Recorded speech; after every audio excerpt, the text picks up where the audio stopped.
Hi dear students, welcome to learn psychology with therapy by Harsha. ഇന്ന് നമ്മൾ discuss ചെയ്യാൻ പോകുന്നത് Schachter Singer theory of emotion എന്ന ടോപ്പിക്കാണ്. ഇതിനു മുന്നേയും തിയറീസ് ഓഫ് ഇമോഷനിലെ ജെയിംസ് ലാങ് തിയറിയും കനോൺ ബാറ്റ് തിയറിയും നമ്മൾ ചാനലിൽ അപ്ലോഡ് ചെയ്തിട്ടുണ്ട്. ആ വീഡിയോസ് കാണാത്തവരാണെങ്കിൽ ആ വീഡിയോ കണ്ടതിന് ശേഷം ഈ വീഡിയോ കാണാനായിട്ട് ശ്രദ്ധിക്കാം.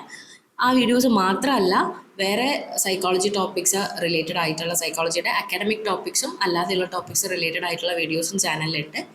ആ വീഡിയോസും ഒക്കെ നിങ്ങൾ കാണാനായിട്ട് ശ്രമിക്കുക കേട്ടോ. അപ്പോൾ ടോപ്പിക്കിലേക്ക് വരാം. ഈ തിയറി പ്രപ്പോസ് ചെയ്തേക്കുന്നത് സ്റ്റാൻലി ഷാറ്ററും ജെറോമി സിംഗർ എന്ന് പറയുന്ന രണ്ട് അമേരിക്കൻ സൈക്കോളജിസ്റ്റുകളായിരുന്നു. 1962 ഈ തിയറി വരുന്നത്. ഇത് മേജറായിട്ട് ഡെവലപ്പ് ചെയ്തത് ഒരു ഇമോഷൻ ഉണ്ടാകുന്ന സമയത്ത് അതിലുണ്ടാകുന്ന ഫിസിയോളജിക്കൽ എറോസലും അതേപോലെ കൊഗ്നിഷനും തമ്മിലുള്ള ലിങ്ക് എന്താണെന്നുള്ള എക്സ്പ്ലോറേഷൻ ബേസ് ചെയ്താണ് ഈ തിയറി ഡെവലപ്പ് ചെയ്തത്. സ്റ്റാൻലി ഷാറ്റർ ഒരു സോഷ്യൽ സൈക്കോളജിസ്റ്റ് ആയിരുന്നു. അദ്ദേഹം ഈ ഒരു തിയറിയിൽ രണ്ട് പേരിൽ ഒരാളായിരുന്നു ഈ സ്റ്റാൻലി ഷാറ്റർ എന്ന് പറയുന്നത്. അദ്ദേഹം ജീവിച്ച കാലഘട്ടം 1922 to 1997 എന്നുള്ളൊരു കാലഘട്ടമാണ്. നമ്മൾ ഈ തിയറിസ്റ്റുകളെ കുറിച്ച് പഠിക്കുമ്പം അവരുടെ ആ ഒരു ജീവിച്ചിരുന്ന കാലഘട്ടം, അവർ തിയറി കൊണ്ടുവന്ന കാലഘട്ടമൊക്കെ മനസ്സിലാക്കിയിരിക്കുന്നത് നമുക്ക് കുറച്ചും കൂടി ഒരു ഇൻഡെപ്തിൽ കാര്യങ്ങൾ മനസ്സിലാക്കാനായിട്ട് നമ്മളെ ഹെൽപ്പ് ചെയ്യും. അപ്പോൾ അദ്ദേഹം ഒരു സോഷ്യൽ സൈക്കോളജിസ്റ്റ് ആയിരുന്നു. മെയിൻലി അദ്ദേഹം റിസർച്ച് വർക്ക്സ് നടത്തിയിട്ടുണ്ടായിരുന്നത് obesity, nicotine addiction, group dynamics എന്നിങ്ങനെയുള്ള ഏരിയാസിലൊക്കെ അദ്ദേഹം കുറേ റിസർച്ച് വർക്ക്സ് ചെയ്തിട്ടുണ്ടായിരുന്നു. അതേപോലെ തന്നെ മനുഷ്യൻ്റെ ബിഹേവിയറിലുള്ള സോഷ്യൽ ആൻഡ്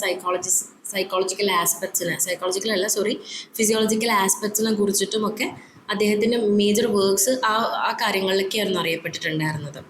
അതേപോലെ അദ്ദേഹം ഈ 2 ഫാക്ടർ തിയറിയിലേക്ക് വരാനുണ്ടായ ഒരു റീസൺ എന്താണെന്ന് വെച്ചിട്ടുണ്ടെങ്കിൽ, പല ഇമോഷണൽ കോണ്ടെക്സ്റ്റുകൾ വരുമ്പോൾ നമ്മുടെ ബോഡിയിൽ ഉണ്ടാവുന്ന റെസ്പോൺസുകളെ എങ്ങനെയാണ് ഒരു മനുഷ്യൻ ഇൻ്റർപ്രറ്റ് ചെയ്യുന്നത് എന്നുള്ള ഒരു കാര്യത്തിലായിരുന്നു അദ്ദേഹത്തിന് ഒരു ഇൻട്രസ്റ്റ് ഉണ്ടായിരുന്നത്. ആ ഇൻട്രസ്റ്റിൽ നിന്നാണ് അദ്ദേഹം ഈ 2 ഫാക്ടർ തിയറിയുടെ പ്രൊപ്പോസിങ്ങിലേക്ക് വരുന്നത്. ഇനി ഇതിലെ രണ്ടാമത്തെ തിയറിസ്റ്റ് എന്ന് പറയുന്നത് ജെറോമി സിംഗർ ആണ്. നമ്മൾ ജെയിംസ് ലാങ് തിയറിയും പഠിക്കുന്ന ടൈമിൽ പറഞ്ഞിട്ടുണ്ടായിരുന്നു, അതായത് വില്യം ജെയിംസും കാൾ ലാങ്ങും ഇൻഡിവിജ്വലി, അതായത് ഇൻഡിപെൻഡൻ്റ്ലി ആണ് ആ തിയറി കൊണ്ടുവന്നത്, എന്നിട്ട് അത് ഒരുമിച്ച് കൊണ്ടുവരികയായിരുന്നു എന്നുള്ളത്. പക്ഷെ ഇവിടെ അങ്ങനെയല്ല. ഷാറ്ററും സിംഗറും ഇത് ഒരുമിച്ച് തന്നെയാണ് ഇവർ ഈ തിയറി ഫോർമുലേറ്റ് ചെയ്തിട്ടുണ്ടായിരുന്നത്. അപ്പോൾ ജെറോമി സിംഗർ 1934 to 2010 എന്ന് പറയുന്ന കാലഘട്ടത്തിലാണ് അദ്ദേഹം ജീവിച്ചിരുന്നത്. 2 ഫാക്ടർ തിയറിയിൽ മാത്രമായിരുന്നില്ല അദ്ദേഹത്തിൻ്റെ കോൺട്രിബ്യൂഷൻസ് ഉണ്ടായിരുന്നത്. മെയിൻലി ഈ stress, coping mechanism, social psychology, ഇതൊക്കെയായിരുന്നു അദ്ദേഹത്തിൻ്റെ മേജർ ഏരിയ ഓഫ് ഇൻട്രസ്റ്റ് എന്ന് പറയുന്നത്. അതേപോലെ അദ്ദേഹം his works integrated physiological, cognitive and social factors enriching the understanding of emotional experiences. ഈ തിയറിയിലേക്ക് കൂടുതൽ വരികയാണെന്നുണ്ടെങ്കിൽ, നമ്മൾ ഈ തിയറിയെ സിംപ്ലി പറയുകയാണെന്നുണ്ടെങ്കിൽ, the shatter Singer theory of emotion or 2 factor theory suggest that emotion arises from 2 components. One is physiological component, that is physiological arousal and the cognitive labeling. അപ്പോൾ shatter singer തിയറീനെ നമ്മൾ വിളിക്കുന്ന മറ്റൊരു പേരാണ് 2 ഫാക്ടർ തിയറി. ചിലപ്പോൾ നിങ്ങൾക്ക് എക്സാമിന് shatter Singer theory എന്ന് നീട്ടി എഴുതി ചോദിച്ചില്ല, 2 ഫാക്ടർ തിയറി എന്ന് ചോദിച്ചാലും ഇത് തന്നെയാണെന്ന് നിങ്ങൾ മനസ്സിലാക്കുക. 2 ഫാക്ടർ എന്ന് പറയുന്നതിൻ്റെ റീസൺ ആകെ 2 കമ്പോണൻസ് ആണ് ഇതിൽ പറയുന്നത്, ഫിസിയോളജിക്കൽ എറോസലും കോഗ്നിറ്റീവ് ലേബലിങ്ങും. നമുക്കൊരു ഇമോഷൻ എക്സ്പീരിയൻസ് ചെയ്യണം എന്നുണ്ടെങ്കിൽ ഒരു ഫിസിയോളജിക്കൽ എറോസലും ഉണ്ടാവണം, അവിടെ ഒരു കോഗ്നിറ്റീവ് ആയിട്ടുള്ളൊരു ലേബലിങ്ങും കൂടെ ഉണ്ടാകുമ്പോൾ മാത്രമാണ് നമ്മൾ ഇമോഷണൽ എക്സ്പീരിയൻസ് ചെയ്യുന്നതെന്നാണ് 2 ഫാക്ടർ തിയറി പറയുന്നത്. ഫോർ എക്സാമ്പിൾ, നമ്മളൊരു പാമ്പിനെ കാണുന്ന ടൈമിൽ നമ്മുടെ ബോഡിയിൽ എറോസൽ ഉണ്ടാവുന്നുണ്ട്, അതായത് നമ്മുടെ നെഞ്ചിടിപ്പ് കൂടുന്നുണ്ടാവാം. അങ്ങനെ നെഞ്ചിടിപ്പ് കൂടുന്നു എന്നുള്ളത് കൊണ്ട് മാത്രം നമ്മൾ according to 2 factor theory emotion experience ചെയ്യുന്നില്ല. അതായത് ഫിയർ എന്ന് പറഞ്ഞ ഇമോഷൻ, നമ്മൾ പാമ്പിനെ കണ്ടു, നമ്മുടെ ഹാർട്ട് റേറ്റ് കൂടി എന്നുള്ളത് കൊണ്ട് ഇമോഷൻ എക്സ്പീരിയൻസ് ചെയ്യുന്നില്ല. നേരെ മറിച്ച് നമ്മൾ അവിടെ ഒരു അണ്ടർസ്റ്റാൻഡിങ് നമുക്ക് ഉണ്ടാവുന്നുണ്ട്, നമ്മളവിടെ ഒരു ലേബലിംഗ് കൊടുക്കുന്നുണ്ട്, I am scared because there is a snake. അപ്പോൾ മാത്രമാണ്, ഇങ്ങനെ ഈ 2 കാര്യങ്ങളും സംഭവിക്കുമ്പോൾ മാത്രമാണ് ഒരു ഇമോഷൻ, അവിടെ ഏത് ഇമോഷനും ആകാം, ഫിയർ എന്ന ഇമോഷൻ, ഈ എക്സാമ്പിളിൽ ഫിയർ എന്ന ഇമോഷൻ നമുക്ക് ഉണ്ടാവുന്നത്. ഇനി ഈ തിയറി ഫോർമുലേറ്റ് ചെയ്യുന്നതിൻ്റെ ഒരു ഇമ്പോർട്ടൻ്റ് ആയിട്ടുള്ള സ്റ്റെപ്പായിരുന്നു, ഒരു എക്സ്പെരിമെൻറ്റ് നടത്തിയിട്ടുണ്ടായിരുന്നു. എക്സ്പെരിമെൻറ്റിൻ്റെ പേര് ദ ഷാറ്റർ സിംഗർ എക്സ്പെരിമെൻറ്റ് എന്നുള്ളതാണ്. ഈ ടെസ്റ്റിൽ മെയിൻലി നടത്തിയത് എന്താണെന്ന് വെച്ചിട്ടുണ്ടെങ്കിൽ, 184 കോളേജ് മെന്നിനെ ആണ് അവർ റിക്രൂട്ട് ചെയ്തിട്ടുണ്ടായിരുന്നത്. അവരായിരുന്നു ഇതിൻ്റെ പാർട്ടിസിപ്പൻസ് എന്ന് പറയുന്നത്. അവരിൽ ഒരു അവരോട് പറഞ്ഞിട്ടുണ്ടായിരുന്നത് ആക്ച്വലി അവർക്ക് അഡ്രിനാലിൻ കുത്തിവെക്കും, പക്ഷേ ഈ വ്യക്തികളോട് ഇൻഫോം ചെയ്തിട്ടുണ്ടായിരുന്നത് ഇത് സപ്രോക്സിൻ എന്ന് പറഞ്ഞിട്ടുള്ള ഒരു വിഷൻ എൻഹാൻസിങ് ഡ്രഗ് ആണെന്നുള്ള പേരിലാണ് പറഞ്ഞിട്ടുണ്ടായിരുന്നത്. ഈ അഡ്രിനാലിൻ വെക്കുമ്പം ആക്ച്വലി അവർക്കൊരു ചെറിയ സിംറ്റംസ് ഉണ്ടാവും. നമ്മുടെ ഹാർട്ട് ബീറ്റ് കൂടുന്ന പോലെ അല്ലെങ്കിൽ ഒരു റെസ്റ്റ്ലെസ്നെസ് ഒക്കെ ബോഡിയിൽ ഫീൽ ചെയ്യും.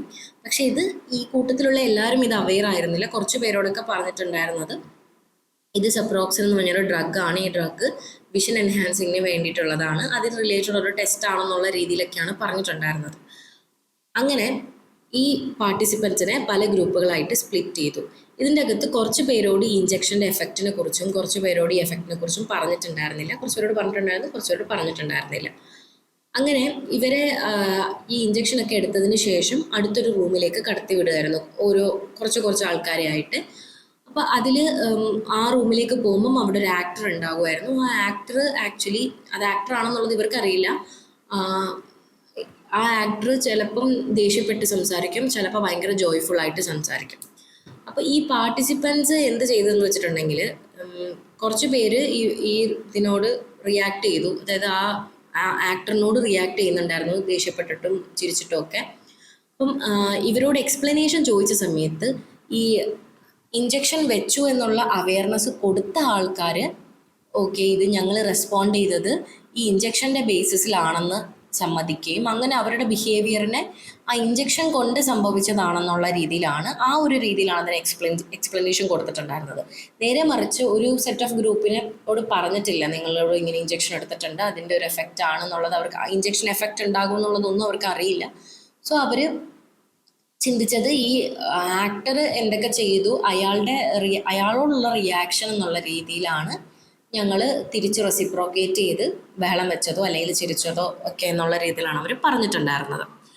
അപ്പം ഇതിൽ നിന്ന് നമുക്ക് മനസ്സിലാക്കാൻ പറ്റുന്ന ഒരു കാര്യം എന്താണെന്ന് വെച്ചിട്ടുണ്ടെങ്കിൽ ഇമോഷൻസ് എന്ന് പറയുന്നത് are shaped by both bodily sensation and contextual interpretation. ഇവിടെ ആൾക്കാർ കോണ്ടെക്സ്റ്റ് വെച്ചിട്ടുള്ളൊരു ഇൻ്റർപ്രിട്ടേഷൻ ആണല്ലോ ശരിക്കും നടത്തിയത്. അറിഞ്ഞിട്ടുള്ള ആൾക്കാർ ഓക്കെ ഇതാണ് കോണ്ടെക്സ്റ്റ്, അപ്പോൾ ഇന്നതൊക്കെയാണ് കോണ്ടെക്സ്റ്റൽ അണ്ടർസ്റ്റാൻഡിങ് അവർക്ക് ഉണ്ടായപ്പോൾ അതിനെ ബേസ് ചെയ്തിട്ട് അവർ ഒരു എക്സ്പ്ലനേഷൻ കൊടുത്തു. എന്നാൽ ഇതിനെക്കുറിച്ച് അറിയാത്തവരുടെ കോണ്ടെക്സ്റ്റ് എന്താണ്, ആ വ്യക്തി ഇങ്ങനെയൊക്കെ പെരുമാറി അപ്പോൾ ഞങ്ങളും അങ്ങനെയൊക്കെ പെരുമാറി. അപ്പോൾ ഈ ഒരു ആ ബോഡിലി സെൻസേഷൻസിനെയും അവരുടെ ഇമോഷൻസിനെയും ഒക്കെ ഇൻ്റർപ്രറ്റ് ചെയ്യുന്ന ടൈമിൽ ഇതിന് ഈ രണ്ട് ഫാക്ടേഴ്സിനും ഇമ്പോർട്ടൻസ് ഉണ്ടെന്നുള്ളതാണ്, അല്ലെങ്കിൽ രണ്ട് ഫാക്ടേഴ്സും ഇൻഫ്ലുവൻസ് ചെയ്യുന്നുണ്ടെന്നുള്ളതാണ് ഈ എക്സ്പെരിമെൻ്റ് ചെയ്ത് മനസ്സിലാക്കുന്നത്. It highlighted how we interpret our physical states through the lens of our surroundings, leading to specific emotional experiences. മനസ്സിലായെന്ന് വിചാരിക്കണം. കുറച്ചും കൂടെ ഒരു എക്സാമ്പിൾ വെച്ച് പറയുകയാണെന്നുണ്ടെങ്കിൽ according to this theory when we experience physical reactions like a racing heart we don't automatically feel an emotion. Instead, we look to our environment to interpret this arousal. അതായത് ഇപ്പം നമുക്കൊരു ജസ്റ്റ് ഒരു heart rate കൂടി എന്നുള്ളത് കൊണ്ട് ഒരിക്കലും നമുക്കൊരു emotion ഒരു പ്രത്യേക ഒരു പെർട്ടിക്കുലർ ഇമോഷൻ എന്നുള്ളതില്ല. കാരണം നമുക്ക് ഹാർട്ട് റേറ്റ് അല്ലെങ്കിൽ ഹാർട്ട് ബീറ്റ് പല സിറ്റുവേഷൻസിൽ കൂടാറുണ്ട്.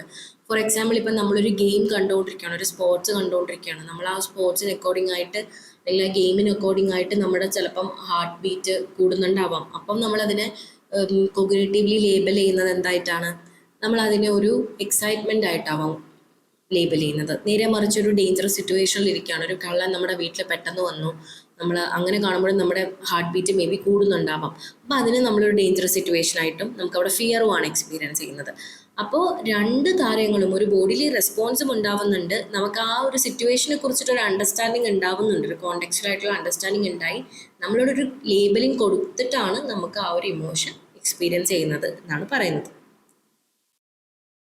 ഓക്കെ, ഇത്രയും പറഞ്ഞ കാര്യങ്ങൾ തന്നെയാണ് ഇവിടെ എഴുതിയേക്കുന്നത്. നിങ്ങൾക്കൊരു നോട്ട്സ് എന്ന രീതിയിൽ വേണമെന്നുണ്ടെങ്കിൽ ഒന്ന് വീഡിയോ പോസ് ചെയ്തിട്ട് ഇതൊന്ന് ജസ്റ്റ് വായിക്കാം. നമ്മുടെ 2 ഫാക്ടർ തിയറിക്ക് സപ്പോർട്ടിംഗ് ആയിട്ട് ഒരു എക്സ്പെരിമെൻറ്റും കൂടെ കണ്ടക്ട് ചെയ്തിട്ടുണ്ടായിരുന്നു, conducted by Dutton and Aron. ഈ സ്റ്റഡിയുടെ പേര് സസ്പെൻഷൻ ബ്രിഡ്ജ് സ്റ്റഡി എന്നുള്ളതാണ്, അല്ലെങ്കിൽ ഡട്ടൺ ആൻഡ് ആരോൺ എക്സ്പെരിമെൻ്റ് എന്നും ഈ സ്റ്റഡീനെ പറയാറുണ്ട്. നമ്മളുടെ റെഫറൻസ് ബുക്കിൽ, അതായത് ആ ഒരു റെഡ് കളറിലെ ഒരു സൈക്കോളജി ടെക്സ്റ്റ് ബുക്ക് ഉണ്ടല്ലോ, റോബർട്ട് മാരിൻ്റെയും മിശ്രയുടെയും കോമ്പിനേഷൻ ഒരു ടെക്സ്റ്റ് ബുക്ക് ഉണ്ട്, അതിനകത്ത് ഈ എക്സ്പെരിമെൻറ്റും കൊടുത്തിട്ടുണ്ടായിരുന്നു. സോ ഈ എക്സ്പെരിമെൻറ്റിനെ കുറിച്ച് നമുക്ക് പഠിക്കാം. അപ്പോൾ ഈ എക്സ്പെരിമെൻറ്റിൽ എന്താണ് സംഭവിക്കുന്നതെന്ന് വെച്ചിട്ടുണ്ടെങ്കിൽ, ഡട്ടൺ ആൻഡ് ആരോൺ എന്ന് പറയുന്ന 2 സൈക്കോളജിസ്റ്റുകൾ ഈ സ്റ്റഡി നടത്താണ്.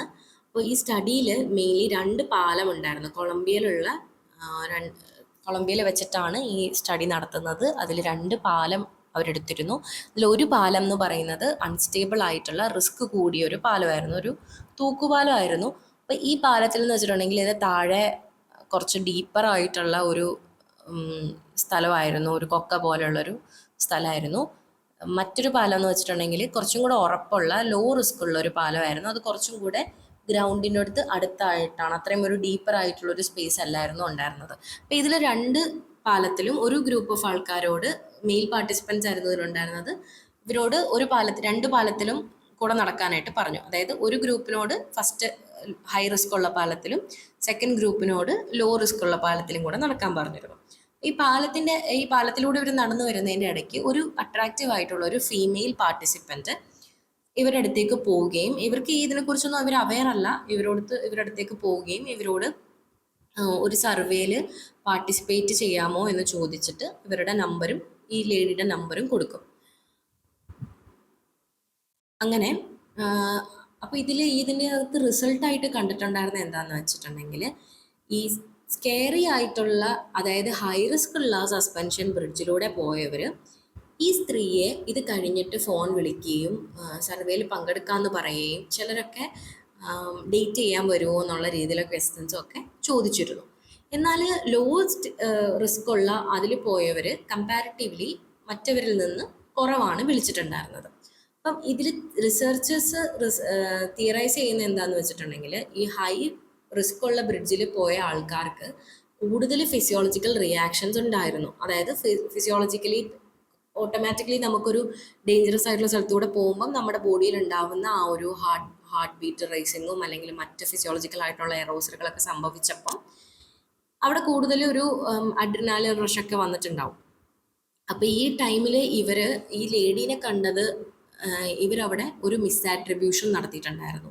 അതായത് അവർ ചിന്തിക്കുന്നത് ഈ ഒരു ഫീമെയിൽ വന്നതുകൊണ്ട് ഇവരുടെ ബോഡിയിൽ ഈ റെസ്പോൺസ് ഉണ്ടായെന്നും അവർക്ക് ഫീമെയിലിനോട് അട്രാക്ഷൻ ഫീൽ ചെയ്യുകയും ചെയ്തു. കാരണം അവരവിടെ കോഗ്നിറ്റീവ് ലേബലിങ് ആ ഒരു രീതിയിലാണ് കൊടുത്തത്.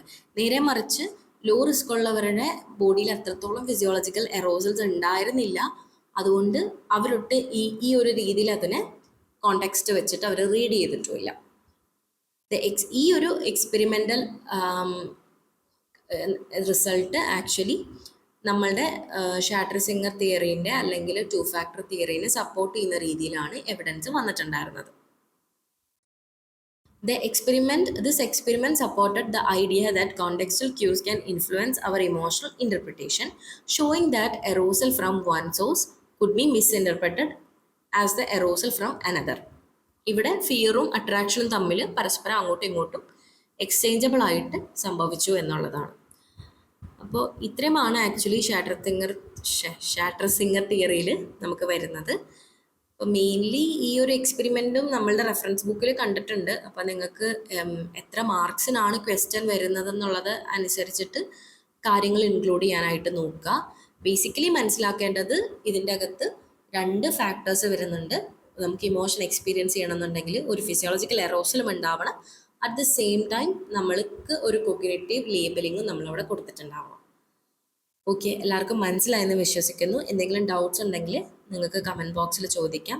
അതേപോലെ ഇനി ഏത് ടോപ്പിക്കിലാണ് വീഡിയോ ചെയ്യേണ്ടതെന്നുള്ളത് പറയുക, സജഷൻസ് പറയുക. ഇമ്പ്രൂവ് ചെയ്യാനുള്ള കാര്യങ്ങൾ നമുക്ക് ഇമ്പ്രൂവ് ചെയ്യാം. So thank you.